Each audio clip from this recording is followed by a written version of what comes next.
এই গরমের দিনে দুপুরের রোদে যদি এক টুকরো কাঁচা আম পাওয়া যায় কেমন লাগবে বলুন তো। হালকা টকটক, মাথার উপরে তপ্ত সূর্য, জাস্ট ওয়াও। মুখের এক্সপ্রেশন দেখেই বুঝতে পারছেন আমার ফিলিং। আহ, কি দারুণ স্বাদ। আর যদি তা হয় চুরি করা, কেমন লাগবে গাইজ। হ্যালো বন্ধুরা, কেমন আছেন সবাই? আশা করছি যে যেখান থেকে দেখছেন সবাই ভালো আছেন, সুস্থ আছেন, আমরাও ভালো আছি। এই যে করিমপুরের রাস্তাটা দেখছেন, খুব সুন্দর রাস্তা, অসংখ্য ভিডিও আমি করেছি এখানে। এই রাস্তাটাতে আমরা সকাল বিকাল দুই বেলা পাহারা দিতে আসি। এই আম গাছগুলো, তাল গাছগুলো আমরা পাহারা দিয়ে দিয়ে বড় করেছি। প্রতিদিন দুই বেলা ডিউটি করি আমরা এখানে। তারপরেও কেউ কখনো একটা আম দিয়ে বলেনি নাও খাও, তোমরাই তো এগুলো দেখে শুনে রাখো। কে এক গ্লাস তালের রস দিয়ে বলেনি নাও খাও, এগুলো তোমাদেরও প্রাপ্য। তো আমরা সেই দুঃখ থেকে আজকে দুপুরবেলা চুরি করে খাওয়ার সিদ্ধান্ত নিয়েছি। সেধে যদি কেউ কিছু না দেয় তো জোর তো করতেই হবে, তাই না? সেই কারণে লোকজন নেই, ভিড়ভাট্টা এড়িয়ে ঠিক দুপুরবেলা এসে পড়েছি এখানে। তারপর আমার প্রশিক্ষিত ছাত্র তুর্যকে উঠিয়ে দিয়েছি গাছে। তুর্য সুন্দর করে চকচকে দেখে, লকলকে দেখে এই আমগুলো পেড়ে পেড়ে দিচ্ছে, এবং আমি আশপাশের লোকজনের ভিড়ভাট্টা এড়িয়ে দেখছি কেউ দেখছে কিনা। যদি কেউ দেখে একে দড়ি বাড়ি, তুর্য গাছে থাকবে কি কোথায় যাবে ভগবান জানে। তো চলুন, কয়েকটি আম আমরা অলরেডি পেড়ে নিয়েছি, এবং এই আমগুলোর দিকে একটু তাকিয়ে দেখুন।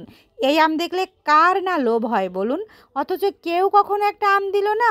হায় হায়, সেই কারণে এরকম সিদ্ধান্ত। তুর্যকে গাছে উঠিয়ে কয়েকটি আম পাড়িয়ে এবার আমরা এই আমগুলো খাবো। খুবই মজা লাগছিল, সাথে একটু ভয়। একবার মান সম্মান নিয়েও টানাটানি যদি বেঁধে যায় তো কিছু হয়নি আমাদের, যদিও খুবই মজা করে তুর্য আমগুলো পেরেছে, এবং হাতে কোনো ছুরি কাঁচি বা লবণ টবণ না থাকায় একটু ভিন্ন উপায়ে আমগুলো আমরা খাওয়ার ব্যবস্থা করেছি।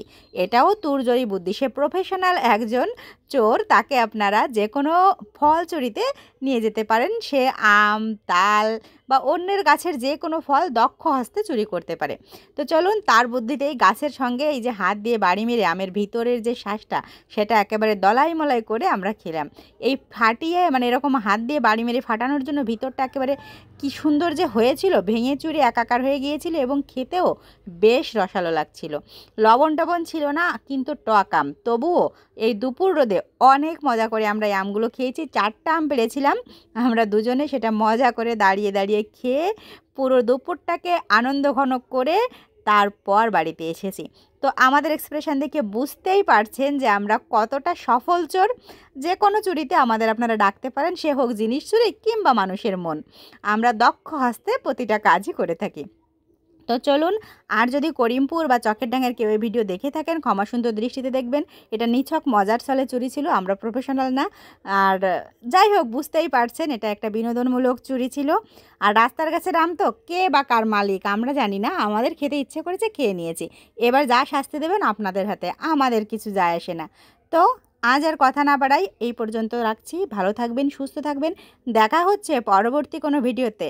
আমের ভিডিও এখন থেকে আসতেই থাকবে, কারণ কাঁচা আম থেকে পাকা আম পর্যন্ত আপনাদের জ্বালিয়ে শেষ করে দেওয়াই আমার কাজ। টাটা, বাই, চলে যাচ্ছি।